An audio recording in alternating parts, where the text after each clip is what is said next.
बिस्मिल्लाहिर्रहमानिर्रहीम। आज हम Newton third law of motion देखेंगे। उसको ऐसे डिफाइन करेंगे, action and reaction are equal in magnitude and opposite in direction. हम इसको अपनी आम जिंदगी में देखें तो इसमें बहुत सारी एग्जांपल्स हमारे सामने। हमारे पास एक गुब्बारा है, अगर जो है इस गुब्बारा जो है इसमें जो है अगर हवा निकल जाए और ये रस्सी खुल जाए तो क्या होगा? यहाँ से हवा निकलना शुरू हो जाएगी और रिजल्ट क्या होगा? ये गुब्बारा अपवर्ड डायरेक्शन में मूव करना शुरू कर देगा। तो एक्चुअली हुआ क्या?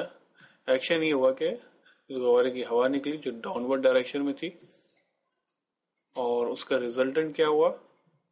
उसका रिजल्ट ये हुआ कि गुब्बारा ऊपर की तरफ चला गया।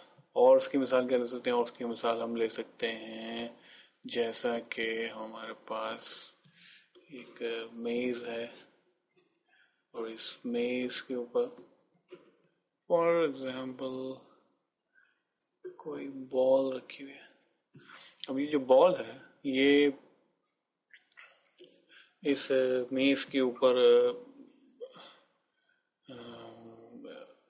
स्टैटिक पोजीशन पे है। तो एक्चुअली ऐसा क्यों है कि डाउनवर्ड डायरेक्शन में जो है एक फोर्स है, ग्रेविटी लग रही है, और अपवर्ड डायरेक्शन में